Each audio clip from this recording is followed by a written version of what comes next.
Good afternoon, everyone, and welcome to this hearing of the Budget and Finance Committee for Monday, February 23rd, 2015. I'm Paul Krikorian, Chair of the Committee. I'm joined by my colleagues, Council Members Mitchell Englander and Bob Blumenfield, and we're ready to begin with today's items. Members, I was going to propose items 3, 4, and 6 as consent candidates. I see that item 3 has a card, so if there are no questions or concerns about items 4 and 6, we can take those on consent.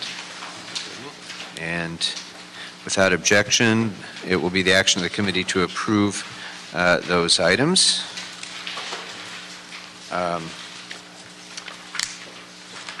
Let's go next then to general public comment. Is there anyone here? If there's anyone here wishing to offer general public comment about a matter within the jurisdiction of this committee or comment on any agenda item, please fill out one of these cards and bring it forward. I only have one general public comment card right now, so I'm going to ask Mr. Previn to come forward. And we have another one coming. Okay. Mr. Previn, come on forward. Would you like me to address item number 3, sir? Or no, general public comment first, and then we'll come back to item number 3. Thank you. My preference to talk about the agenda item first. Is that a problem? Do you want to, maybe he could go and I could just come back and do the, you feel strongly about it? Mr. Hayes, why don't you come on up and you can be our first speaker on general public comment, and then I'm going to do both of those together, Mr. Previn.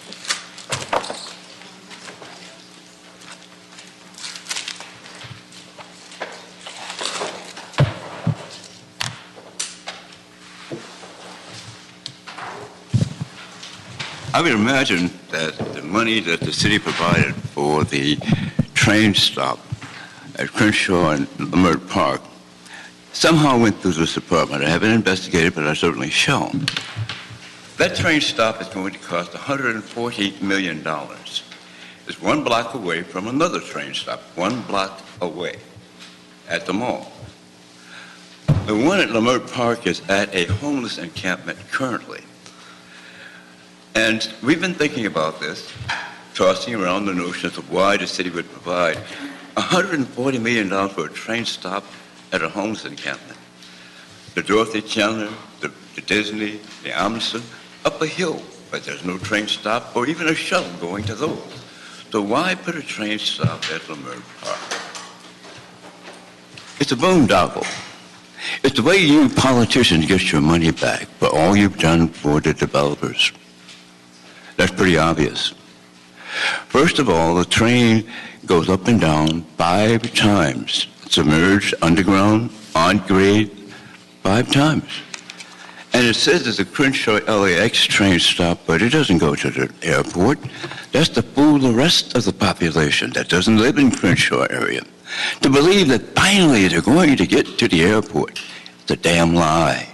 It's what you people do. This sign points out that the blue line, similar to the Crenshaw line, is at grade.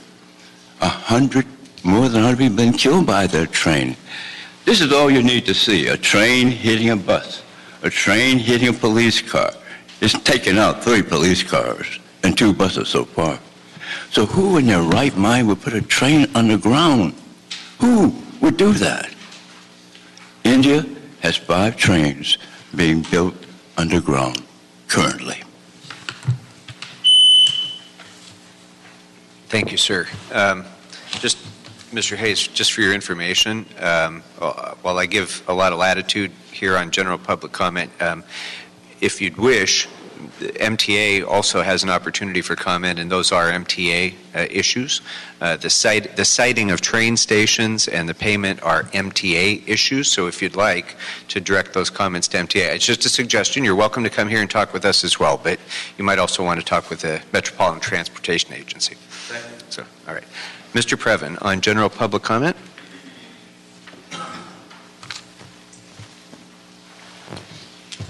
Okay, it is Eric Previn, a city resident from Studio City and also a candidate in the CD2 race.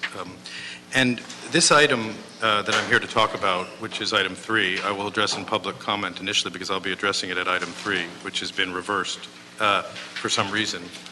has to do, generally speaking, with the We're provision. not going to do it twice, though. General public comment. If you want to comment on item 3, that's fine. But we're not going to do it twice. So. No, but I'm entitled to a general public comment Yeah. in support of my comments on 3, no? That would be my preference, because it may take more than a minute. But you've given me 2 minutes generously. I would like to just speak once. And Okay, good. okay, so the issue, as you know, is to provide a panel of attorneys that the city attorney would supervise, but who could be available to assist private developers in fighting the city litigations. And the private developers, importantly, would be underwriting the cost of a litigation, for example, against the city. To use a very specific example, let's imagine Harvard Westlake and the residents who have bonded together into a group called Save Coldwater. So Save Coldwater is not in favor of this bridge over Coldwater and are very likely going to fight under CEQA, under Brown Act to derail this project because it's very much against the interests of the residents. To do that is a great burden, but nonetheless they will do so. The city ordinarily would take that on board and go, oh boy, I don't know if we want to deal with this. Harvard Westlake would say, we will deal with it and pay for our side. Now, thanks to this great new clause, which I'm being facetious, the private developer, Harvard Westlake, would be able to fund the city's side of that litigation. So this creates a double line of attack on groups like Save Coldwater. And the firms that have been engaged to do so are Meyer-Nave. There are some other firms which I won't mention now. But Meyer-Nave themselves have been engaged by, for example, the group that crushed Saved Westwood recently on appeal, which is a similar group fighting a project that's similar in that it was billed as one thing, a conference center, and now it's turning into a hotel. And so, once again, this is a firm that is skilled at overcoming resistance. And the city may enjoy that. I'll just continue now, yeah. But it's my position that the city has an obligation, in fact, to provide equal treatment for all of its residents. And one big concern is that a group like Save Coldwater is not given access to the same kind of panel to help them with their particular agenda.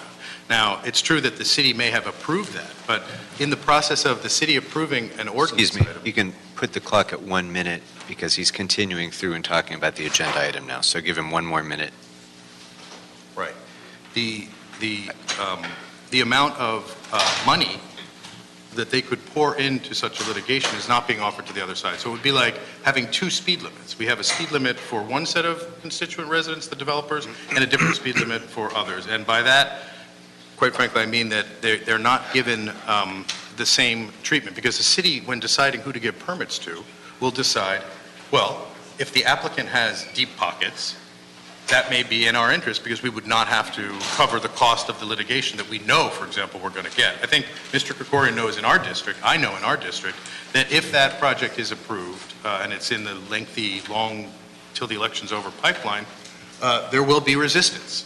And now that resistance will be blunted by the opportunity from this item to provide funding for the city's conduct in this way. Now, of course, the city is supposed to be above it all and equal to all, and by taking advice from these kinds of firms, we, frankly, are at a great disadvantage and will be facing this kind of attack. So I would ask this group and you, sir, to not approve this item today. Thank you. Mr. Bonin and Mr. Thank you. Kress. Really, Mr. Previn, you're done.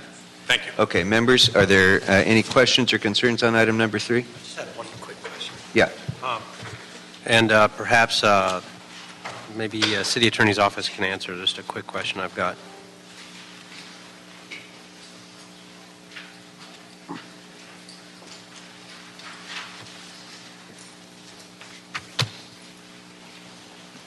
Good afternoon. Assistant City Attorney Tim McWilliams. All right, how are you? Good. Thanks. So on this, and in looking at it further, walk me through the mechanism. So it's, will every application then pay a deposit towards possible litigation, or is it only when litigation arises? It would be only when litigation arises. And the application form hasn't changed. It's contained the indemnity and defense obligation for several years now. Project conditions have contained that same obligation for several years. This is a mechanism for once litigation is instituted to use one of the panel counsel and to ensure that the applicants step up and fulfill the conditions of approval. And Okay. And so they won't be, it's not a reimbursement. They'll actually be paying deposit up front prior to entering into litigation, or is it a reimbursement? Well, the way we've set it up presently in the cases that are pending is we set up a retainer. So we receive the monies into a retainer. We pay our outside counsel from that retainer. Real party and interest project applicants are required to pay us to replenish the retainer. So at any time, if it appears that the project applicant is going to be unsuccessful in their entitlement or whatever it is they're seeking for approval, if they're unsuccessful in litigation or it appears that it's going in that direction, then what happens? Is it difficult for us to continue getting reimbursed? What do we set up No. in that situation? What happens? Well, the action we're taking today wouldn't have any impact at all on that particular issue. The cases are continually reassessed for strategy calls, assessing the merits and whether or not the city wants to continue. The applicant will make their own independent determination of what they want to do. But what we're doing today, you could always run into an applicant who doesn't want to pay, if that's the question. Absolutely. So what happens then? Well, we have we can sue them for breach of contract. They have the obligation. They agreed to it. So if they don't want to fulfill that obligation, there are legal remedies against the applicant. Or potentially revoke the project approval because they're violating a project condition. Got it. Okay. Mr. Blumenfield. And that obligation has been present for years? Many years. I couldn't tell you exactly, but probably 8 to 10 years, if not longer. I don't know Yeah, exactly. it mentions in the report. Right. So I'm just following through. So it's been there for 8 to 10 years, but we haven't had a way to basically capitalize on it. Is that right? And this is changing it from a reimbursement potential to an upfront cost. In the 8 to 10 years, or however long it's been in place, what the city has done is required these applicants to pay adverse attorney's fees award. So at the end of the case, if the city has a judgment issued against it, and there's an attorney's fee award of $100,000, $500,000, $1 million, whatever the case may be, the project applicant pays that under the defense and indemnity. So there's two components, defense and indemnity. What we're doing today is focusing on the defense, which is not something we focused on in prior years, and now we're actually making the applicants step up to that part of the obligation as well and pay the defense costs. But the obligation has been there, even though we haven't had them step up to it in the past. Yes, sir. So the obligation isn't changing. And other cities have similar fees? Many other cities, probably. I did a solicitation and got 77 affirmative responses saying, yes, that's how we do it too. I didn't pursue anything other than just a general solicitation of other cities and how they're doing things. In other words, cities that didn't respond, I didn't ask them how they're doing it. I just wanted to get a feel. And many of the outside counsel that we're talking to that are on the panel say this is very commonplace in other cities. And the fees that are collected, if the full amount is not used, what happens to the remainder? They'll be returned to the party who deposited the fees. And that's set forth in the ordinance. There's no way to scoop those into a more generic fund for protecting city liabilities? The nexus argument has to go with the case, is that right? That's correct. The applicants they probably wouldn't want to pay us any retainer if they knew they weren't going to get excess back. They wouldn't want to, but... Right, well, no, we couldn't. On these funds, we couldn't hold them unless we used them for the defense, because that's the obligation that's at issue. Thank you. If there's no other questions or comments, members, it's the recommendation to approve the item and advance to council. Any objections? Seeing none, that'll be the action of the committee. The committee's now going to retire into closed session. I have no cards filled out for closed session items 1 or 2, so public comment on those matters is now closed. And raise your hand if you're here on one of the closed session items. All right, we'll go back there. So let's go back to this room so everybody else can sit comfortably.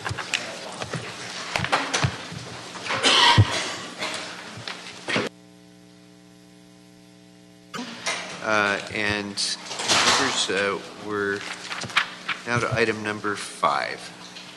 Item number 5 is a City Administrative Officer report relative to authorizing the Director of Finance to execute a contract with the American Express Travel Related Services Company, Incorporated, for American Express credit card payment acceptance.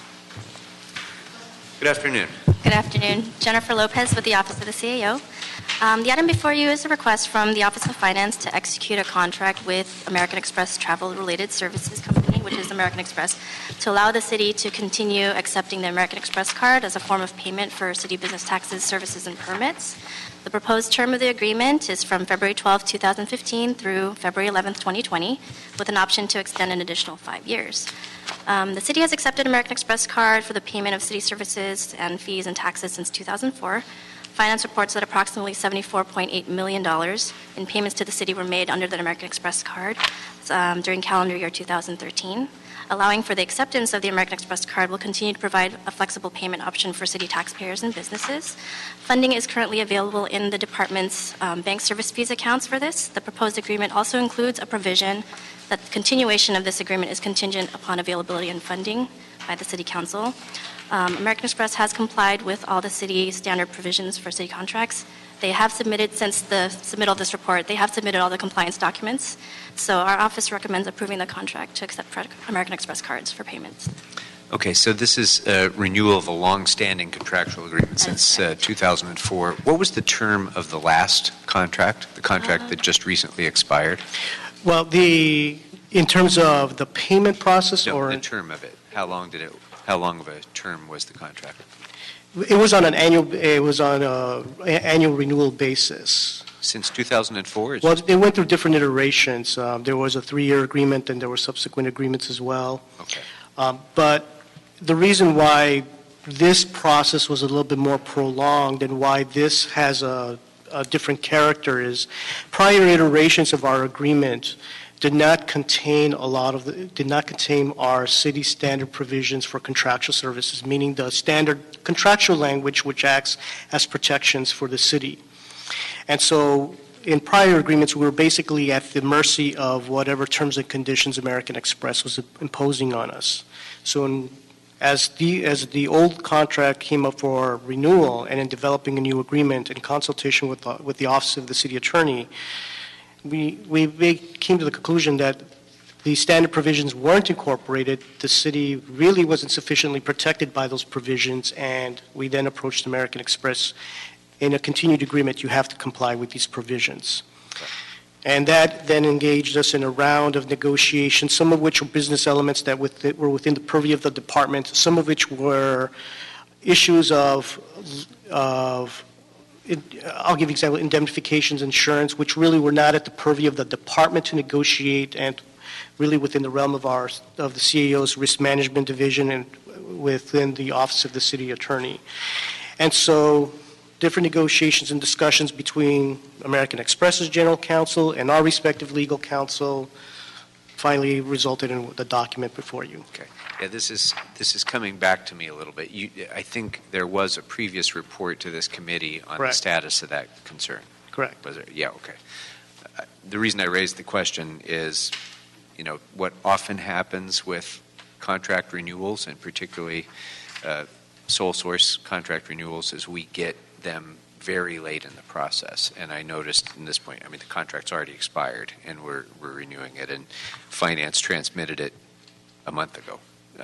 But you've provided the larger context. This has been an ongoing discussion since well before that, and now that you pointed out, I recall that it has involved this committee and the council as well. And we, in the interest of transparency and due diligence for review, we wanted to ensure that the appropriate reviews by the Office of the Mayor and the Office of the City Attorney were there, so that we could afford to this committee the response that at least it has been vetted through the appropriate ministerial processes for review. Okay.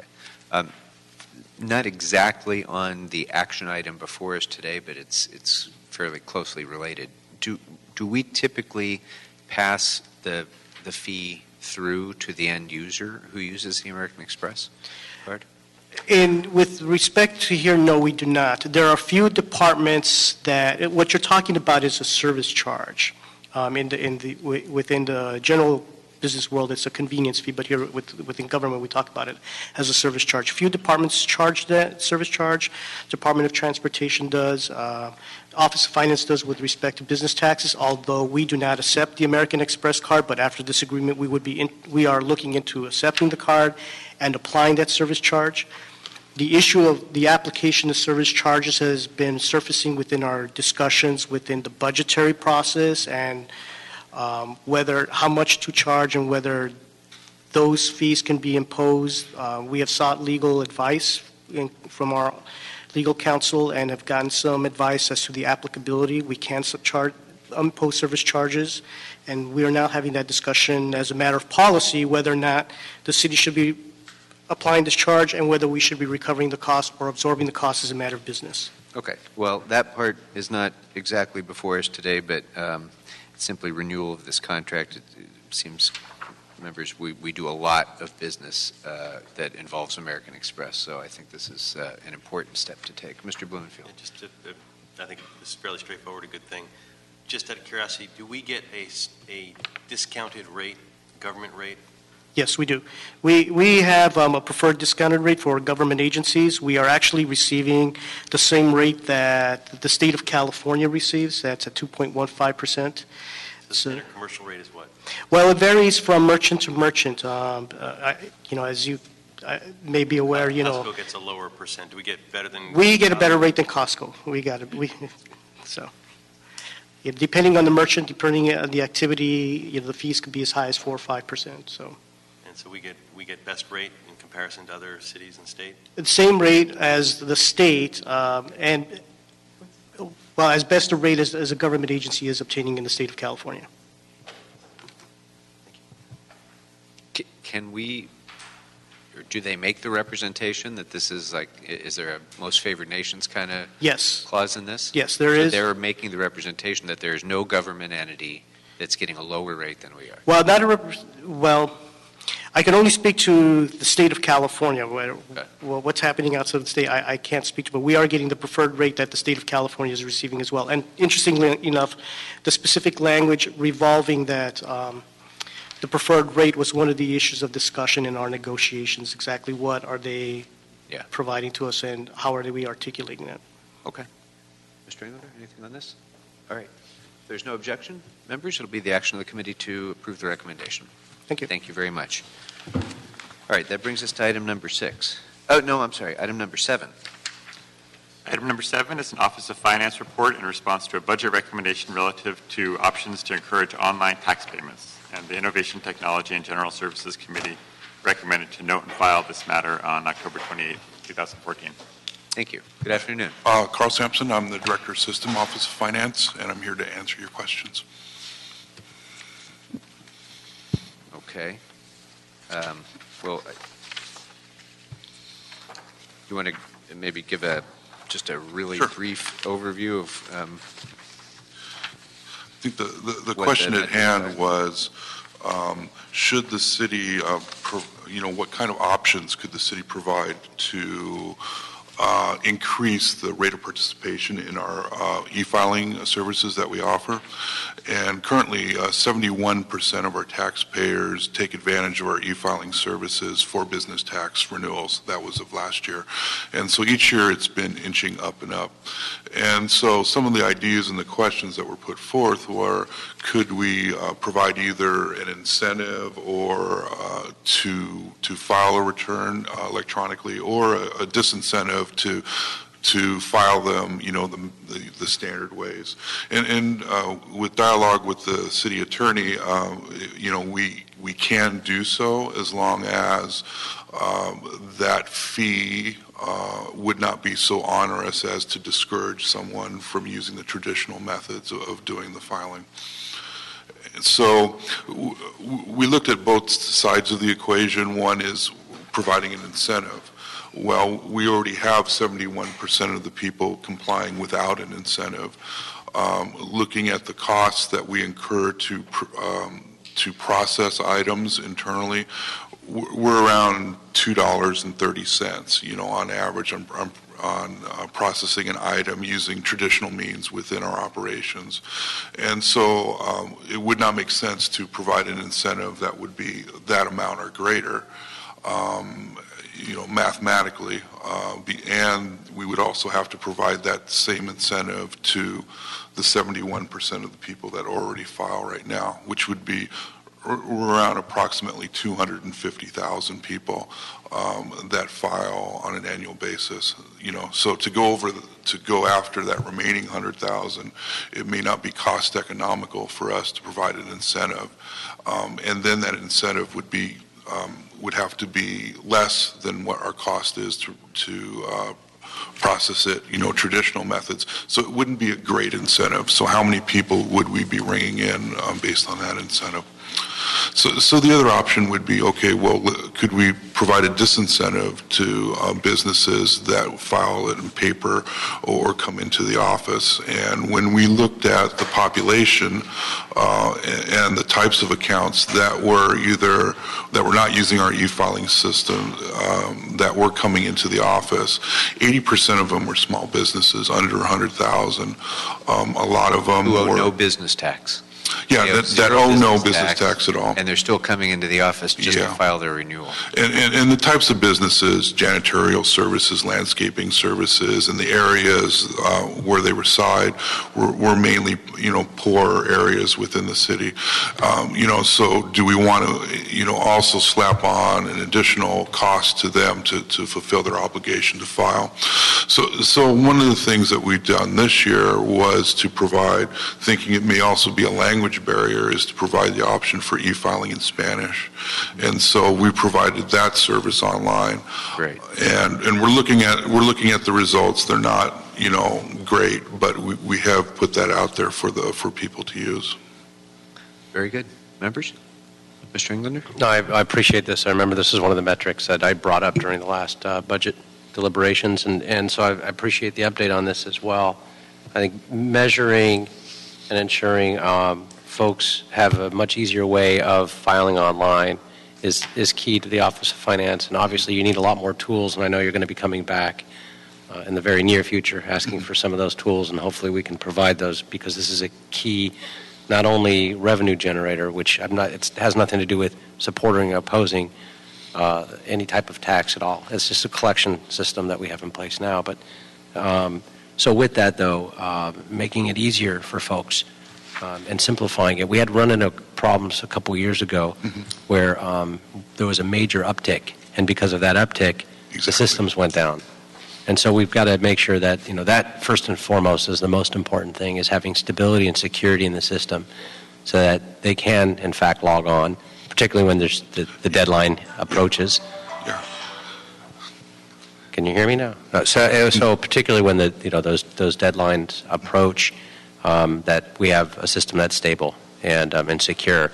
Have we looked at also, and I'm just throwing it out there, not for dialogue now or questions, but come back at some other time on the security of the system as well. And that's one of the things we're asking all of our IT folks, particularly on sensitive information that's being transmitted. Absolutely. And to address your questions or concerns about the volume and the system response, we've put in measures in place in order for the... Excuse me for 1 sec. If somebody's got a cell phone, if you're in here, it could just... Okay. Yeah. We put in measures in place so that we would not have the same issues that we had a couple of years ago. And last year, we had a clean e-filing in terms of system response. It's really the last 2 days, right before the deadline, when everyone does it at the last moment, where we have to have that system availability. And so, again, we're hoping that carries forward again this year, and we believe, based on the filing projections that we see, we'll be able to see that. We'll also be doing some upgrades on our system to do some more load balancing on our databases as well, which will also upgrade that for the coming year. Right. And just for the record, you threw it out that you were looking at, I don't know where the discussion went, I'll just want to put myself at least on record on it, on perhaps looking at increasing some of the costs or making it a disincentive for those that don't file online. And I think it would be, as you spelled out so articulately. It's the sort of the classifications and the folks and the reasons why those obstacles or burdens might exist. I think it would be a grave mistake to look at increasing or making it punitive for folks to come in, particularly those that might have questions and they don't want to just simply file first and charging any additional fees. I think the right decision would be to try to create incentives and make it easier for people. I think the fact that you're offering it now bilingually and looking at other languages possibly as well would be terrific, but other ways where we can get it up there electronically for folks to make it easier with incentives, I think is better than disincentives. So anyway, thank you very much. Yeah. Appreciate it. Okay. Mr. Blumenfield? When I heard this item and I agree with what my colleagues are saying, just a curiosity about the how complicated the e-filing is. Is it something you need a computer to do, or can you think it's possible someone could do this on a smartphone? You can do it both ways. There's basically 7 or 8 pages you need to go through. You can do it within 5 minutes or so. If you have all the information at hand. It's very simple and straightforward. We've been contemplating making a mobile version of it, but some of our pages have a lot of information, and so now do we end up having a user experience where they have to go through, 20 or 30 separate pages. That's kind of the only downturn there to collect the information that we're looking for. The reason I think of it, I'm doing some research on the digital divide and where that issue is, and there is a digital divide when it comes to computer access and broadband access, but much less so in these last several years when it comes to smartphones. That's true. You have folks all across the economic spectrum using smartphones. So it may be, to get that last 30%, given the description that you have, a mobile app may really help in that regard. Obviously, you got to do your research on it, but just from what I've been on the ITGS committee looking at some of these issues, that has surfaced. So I would encourage you to look into a mobile app for this kind of thing, and particularly a targeted one. For the groups that you're talking about, you might be able to bump that up substantially. Yeah. We've been looking at some of the stats of the statistics of the types of access, desktop versus mobile, and it's a little bit less than 10% that's mobile right now. That is accessing our website, but then, is that because we have something that's not mobile that causes that? Well, again, it's something we're certainly looking at in terms of our efforts to expand that out. And actually, in addition to business tax, we offer the ability to renew any type of tax that you have with the Office of Finance, as well as the police, fire, tobacco permits that we administer, paying bills online. And then we've also expanded to some of the other things like refund requests, and we're working on penalty waiver requests. And our goal really is to provide the ability for anybody to do their business with Office of Finance without needing to visit an office or mail something in, to be able to do it all electronically. And so we've been really, and the additional item there also is the ability for businesses to register, new businesses to register online. And we just rolled that out pretty much last year. And we've had over 6,000 businesses last year that took advantage of that, new businesses. And that's one area where we're really looking to see some more growth in as well. Have you been partnering with the libraries? Because this is a very easy thing. There's a library in every neighborhood, and they all have computers. And it would be a very simple thing, I think, for small businesses especially, to go to their neighborhood library and be able to get this all done at a sitting. Yeah, I think it's a good idea. Maybe we can provide a list of the library resources out there, and maybe some handouts for the library. We'll take a look into that. Great. Maybe unrelated, but I'm just thinking of our issues with the marijuana dispensaries and getting business licenses. It just occurs to me, if so many of them are using the online feature, it would be great to have a big splash page that says, please note it is illegal to get a business license for a marijuana dispensary, and that might help us down the road when people are getting business licenses and using them. We have the disclaimers on the back, but it'd be easy to do an electronic disclaimer that's big and bright and impossible to miss. Yeah. All right. So this is a note and file recommendation. Thank you very much. If there's no objection, we'll note and file that matter. That brings us to item number 8.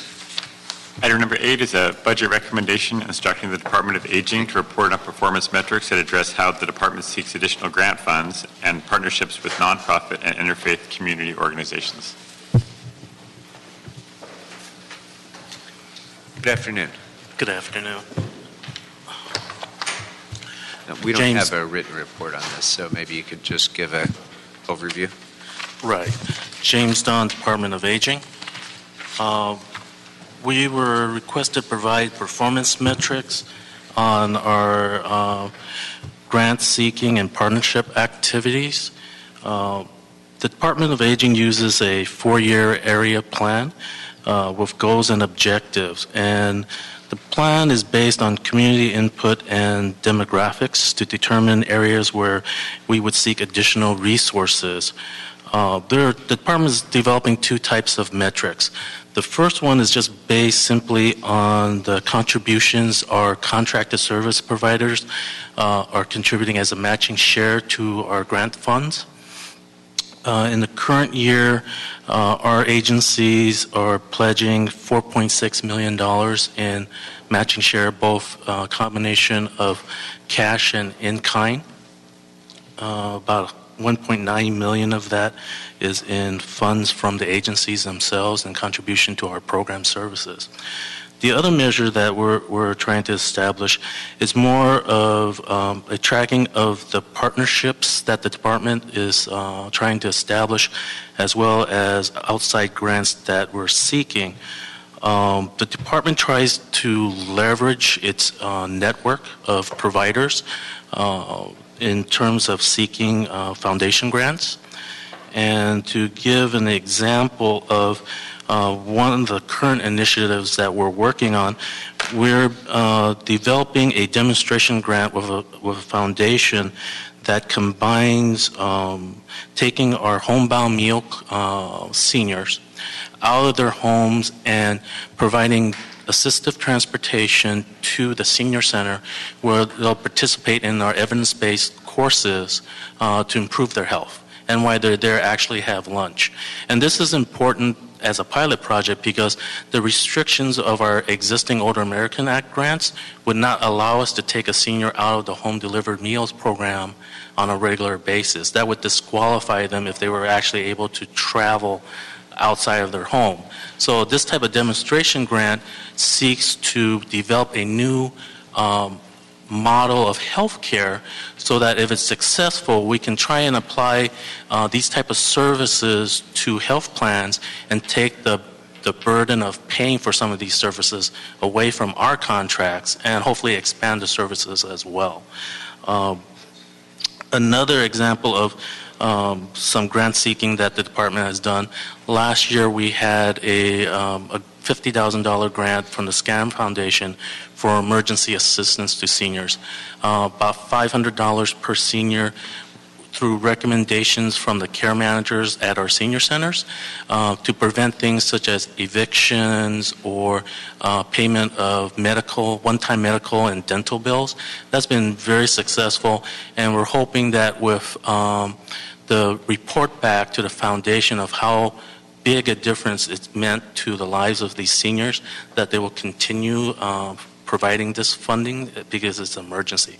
Many foundations are not interested in funding ongoing services that they feel the government should be providing, but they are interested in any pilots or initiatives where they can impact service changes or gaps where there are currently no coverage.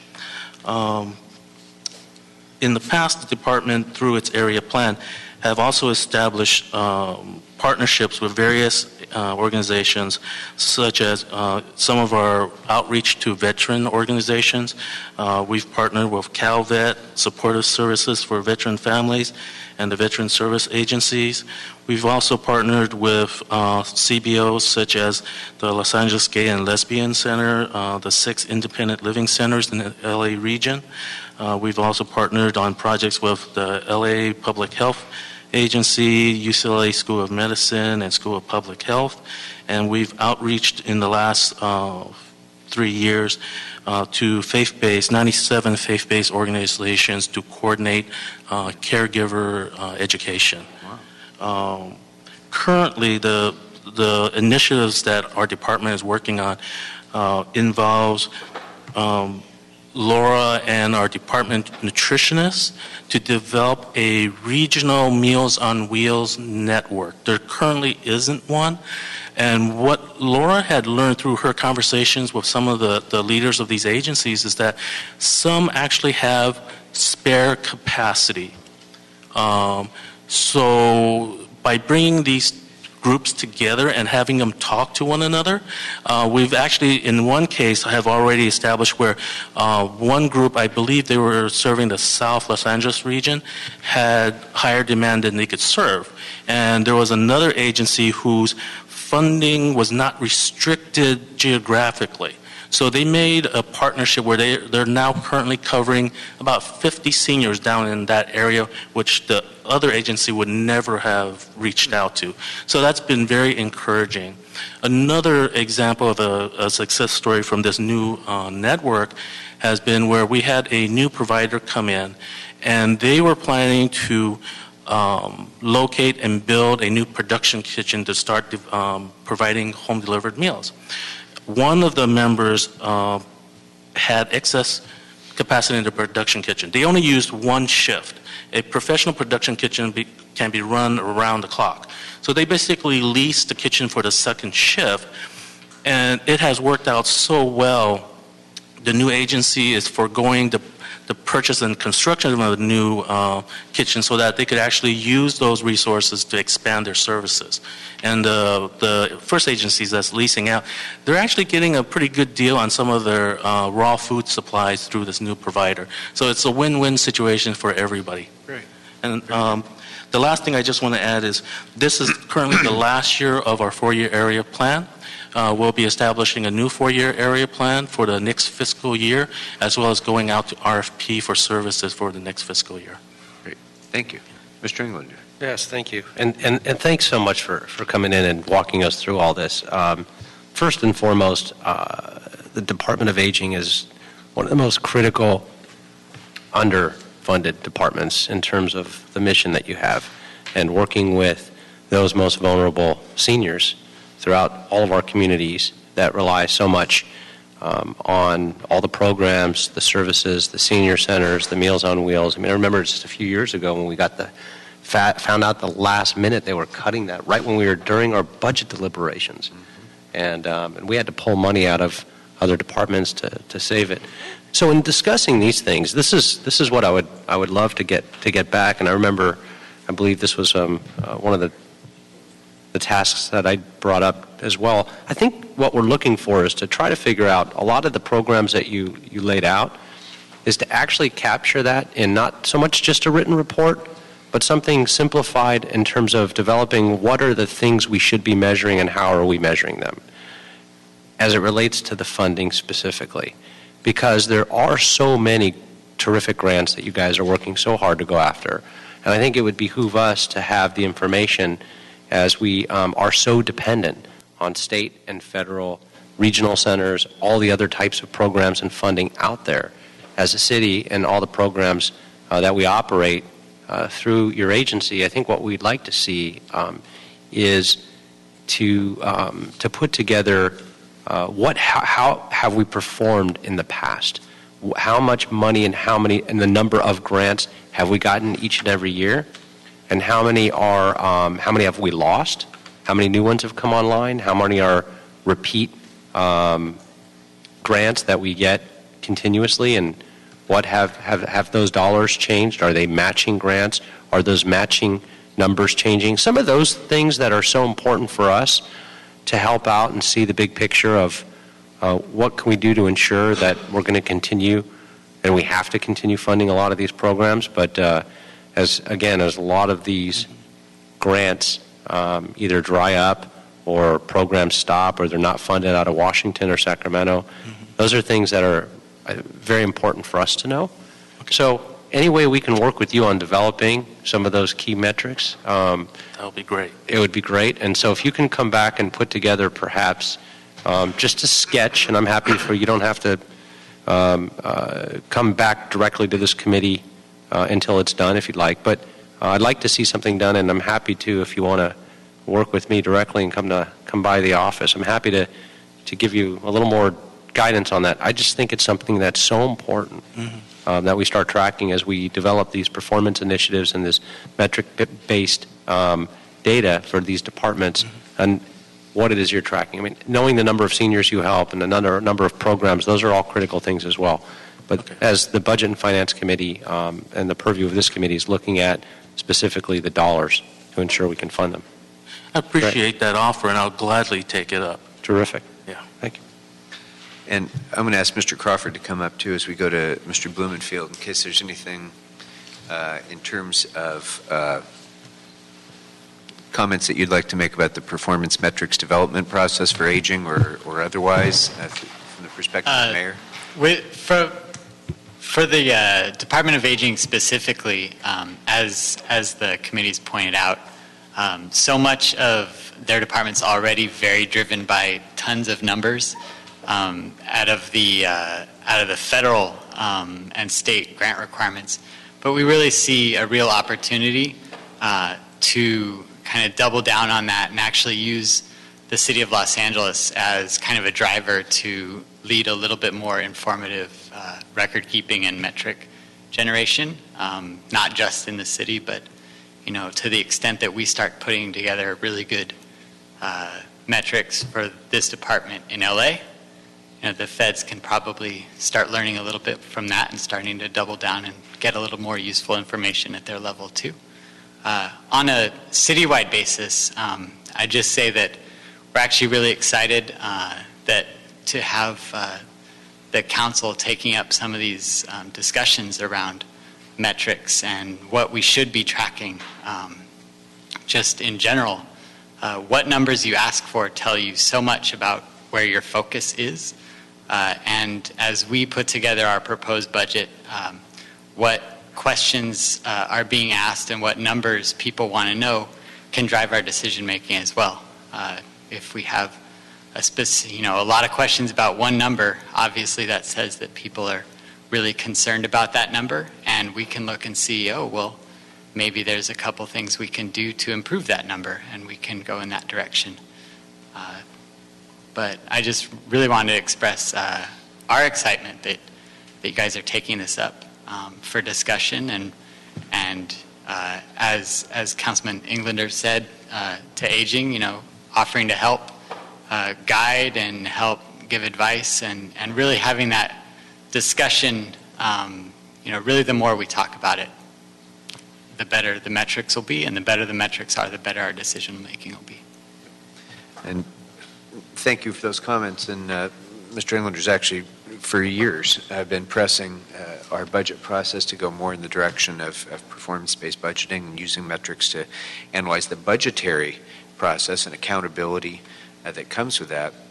In this particular case, I think it serves an additional purpose, aside from being helping direct us in our policy making and our budgetary process. It also helps to make us much more competitive for federal grant funding. And we're competing with cities around the country for a diminishing pot of money.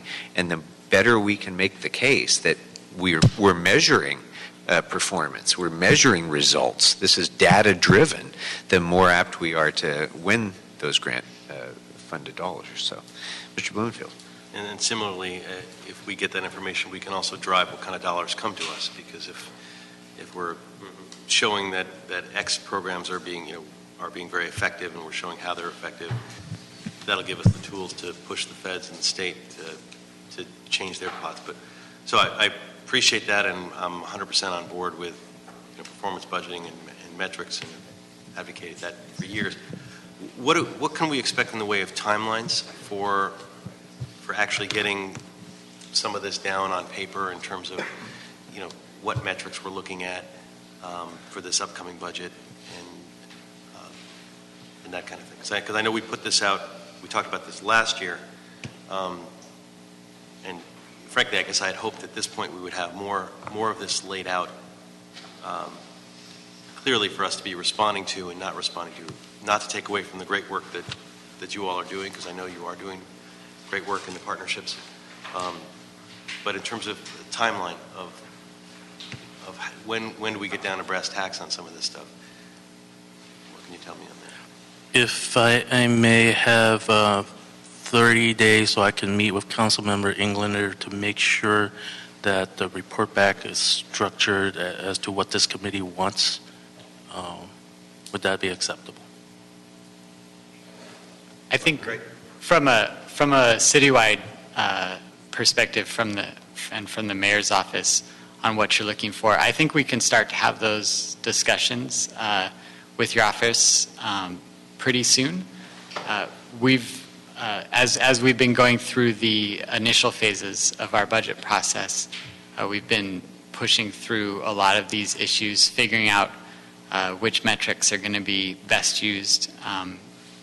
We're seeking to expand the number of metrics we'll be associating with specific budget programs, but very conscious of not completely flooding everything with a million different numbers to the point where we're back to workload indicators. Yeah, I would agree. And if I can add just that perhaps the Department of Aging, whoever, I'm not sure which performance team they're part of, but perhaps they can go back to the team and look at financially tracking some of those.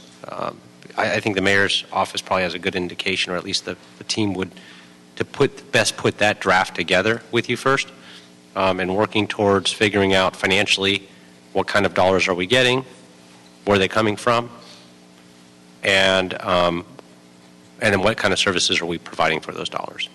And then any expansion out of that would only be good information to have. So that would sort of start with that as the baseline and work with the performance team, and that's probably the best first step. We'll definitely work with them. But I'd, again, be happy to sit down with you as well and give you some of my ideas, but you're the experts, so I appreciate that. Thank you. All right. Thank you very much. Dr. Weissman, if you want to come and speak on this matter.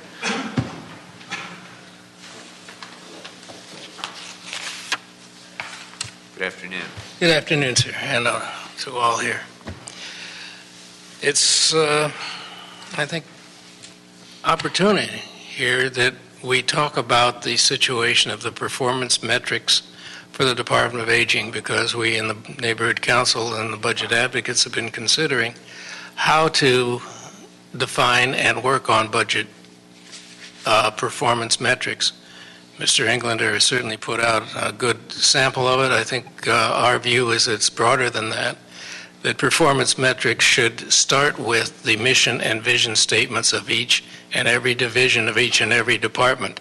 And I started doing that with the Department of Aging a little while ago. They are not such a simple department, as you've already been well aware. They've got about 5 divisions, and each of them is different. Now, I'd like to step away from that just a bit, but not far. Performance metrics is part of the first of 5 issues that the budget advocates are espousing for this year. That includes a whole series of ideas about the way we have budget philosophy. The others that we have, and I'd just like to iterate them quickly, is that we would like to see a significant set of data developed for our infrastructure so that we know what we have, what is its condition, and how much is it going to take to fix it. The next of these that I'd like to mention is information technology. Our information technology department has a wide variety of activities. They're enormous, but what they don't have is a overarching system for the whole city, and I think that that's something this city should do. And we budget advocates are going to work on doing that. The next issue of the 5 is personnel activation, and since all departments have been constrained and have lost personnel, lost money, the personnel department is in that bind too, and when they go to try to put a new man on, a new woman on who's just hired, we have a real bottleneck there, and we have to get away from that and solve that problem. The last of them, and I'm sorry I'm running over a bit, but I'd like to go on to the last, which is probably the biggest money maker that we have to do. Our Inspector General for Collections, Fernando Campos, is responsible for certainly $35 million and maybe as much as $75 million in collections, which we otherwise wouldn't have. I think he's responsible for identifying probably several $100 million more. I think his department, and we budget advocates very actively, are recommending that you make his office a permanent office, and that we do develop this overarching system for all collections in the city. I heard a lot of talk here by our friend from the Department of Aging. I'd like to make it very clear, not all aging people, not all elderly people are infirm and in need of a lot of help from the city.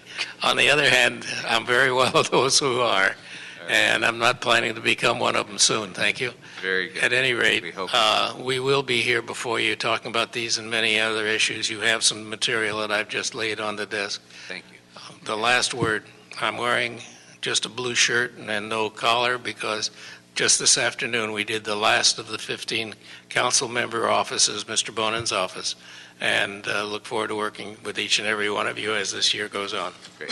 Thank you very much, Dr. Weissman. All right, so members, that's a note and file recommendation. Unless there's any objection, that will be the action of the committee. And that brings us to our final item, number 9. Item number 9 is a budget recommendation instructing the Department of City Planning to report with the case processing metric that clarifies expedited and non-expedited components, and a metric regarding community plans that includes how long it takes to process community plans. Thank you for your patience. Good afternoon. Hi, Councilmember Mike LeGrand, along with our executive team, Lisa Weber to my right, Ken Bernstein, and Craig Weber. I wanted to let you know we did submit in writing July 11th our response back to the budget instructions. I didn't want to show any disrespect to the committee. I think it just may have got lost in the budget shuffle, but we're happy to resubmit those to the clerk. I think with the numbering, something may have gotten off, but we did submit our formal written response back in a timely manner in accordance with your budget instructions. A few items, but we're happy. I didn't have a copy of that. Did you bring a copy?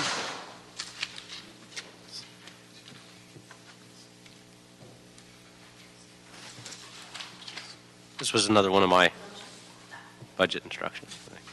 Thanks for scheduling all. But we're happy to use this opportunity to kind of highlight some of the metrics we've been working on over the past year and beyond, and to discuss with you any of the questions you may have in response to that motion from last budget cycle. Starting off with our expedited processing section, it's been in place since 2004. It's been highly successful in helping to develop service to our customers and the community in a consistent and timely fashion while being a cost recoverable area where the fees for expediting an application are paid for by the applicant 100%, as well as in addition to the regular city fees for processing it. So they're basically paying a premium to be handled by a specialized unit. We've found that the savings is about 50% from the average time it takes a case. Since last year, that's even risen since our average backlog has grown due to the influx of about a 30% increase from last fiscal year. But the number of applications we've been receiving in the department with stagnant staffing levels, although we are in the process of hiring 40 new planning assistants to assist us with that work program. I'll let Lisa talk a little bit more about the trends we're seeing in case processing and some of the numbers and probably some of the phone calls you're getting about where's my application, who's working on it, and where it's going. If I could, I really appreciate it. And as part of the Plum Committee, obviously getting regular updates on this is helpful in that committee, but as it relates to this committee and specifically on this budget, this is a document actually that was just passed out. This is just from the last budget process, not a new metric, unless this is the wrong one. This is the You're looking at something different than I am. Yeah. I have a June 11th, 2014 document. Well, mine's May 28th, 2014 document. I'm sorry, I may have given you one of my talking points, Councilman Englander. Okay. I passed out a few pieces of paper. It may be they're all letters, recent. but so, okay.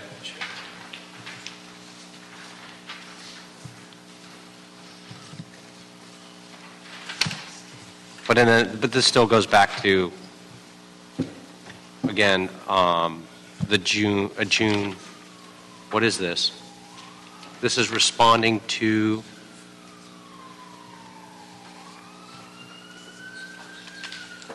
which I believe was the budget question from last fiscal year you'd asked regarding the expediting as well as the community plan metrics.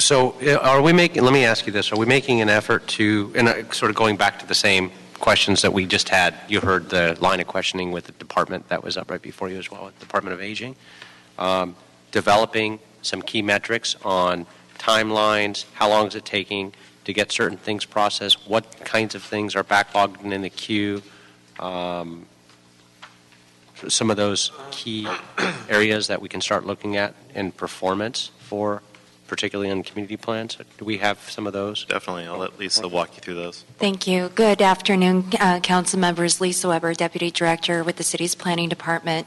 Over the course of the past year, the project planning section of our department has implemented what we affectionately call Plan Stat. And this focuses mainly on both case completion rate and the cycle time. And this is really the cornerstone of our budget proposal from last year and this coming year. Each month we meet, this next meeting is coming up this Wednesday, and review a series of charts, graphics, and statistics on a monthly basis. But we're also looking at trends on both the fiscal year and the calendar year as well, and asking each of the managers over various aspects of our department, whether it be subdivision, the Office of Zoning Administration, or major projects or neighborhood projects, to account for those trends. Why certain cases are either getting out quicker or not as quick. Why the backlog is growing. In some cases, that's due to staffing resources, and certainly that's been our challenge over the last couple of years. We're looking for that to dramatically change over the course of this year, as we hope to bring on close to 40 new planners to do a lot of the case processing work. So we are tracking it. This information is available. We do share it with the mayor's office and other groups, and it's something that's taken very seriously. This year we also made... I'm sorry, is there a move, first of all, A, to bifurcate those out and look at just community plans, number one, and then number two, is there a move to put this information online on the planning department website as well? Yes, that's correct. We currently provide a lot of this data to the mayor's office, and it goes up into their open data forum, and it's something that they're measuring us by, and we're measuring our managers by as well. We're happy to look at putting that on our website also. I think that's a good indicator people could click on to see our performance through our own portal. And then if you could submit to us all the categories of the things that you're actually measuring, it would be great for us to look at that as well. We'll share the data with you. Particularly as it starts to relate to budgetary decision making, not from the planning department, but staffing levels, things that, and the requirements that we have legislatively as well. Great. And I'm going to have Mr. Weber talk a little bit about the metrics we've established for our community plan updates. Sure. Craig Weber, planning Sorry, staff. before you get to that, just to follow up on Mr. Englander's point, because we are coming into budget season, and I think you've heard me speak about some of these issues as they relate to our budget in the past. These statistical measurements, particularly about case processing and so on, it would be helpful to have change over time as well. So the snapshot is valuable, but even more valuable will be to show what the trends are. So excellent. Okay. Sorry. Go ahead. Yeah. This could be baseline. Well, it could be. Yeah. We have trends. Yeah. Good. Sorry. So the metric that you see for most of the department's long-range planning work is percentage of plan complete.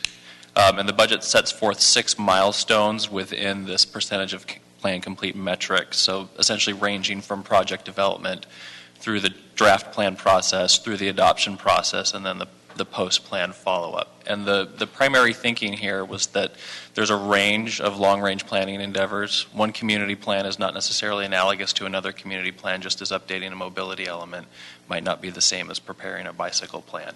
So this metric applies to all of the department's long-range planning program. And then with each budget, the department's responsible for representing how far along and what milestones we've moved forward to, or whether or not the project's been closed out altogether.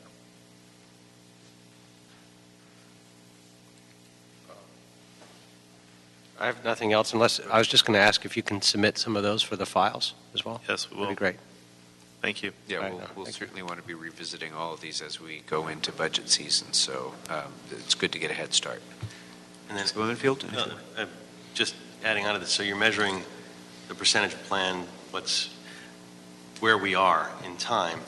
Are you also, where is the value structure? So, how do we know when we're in the green, we're in the red?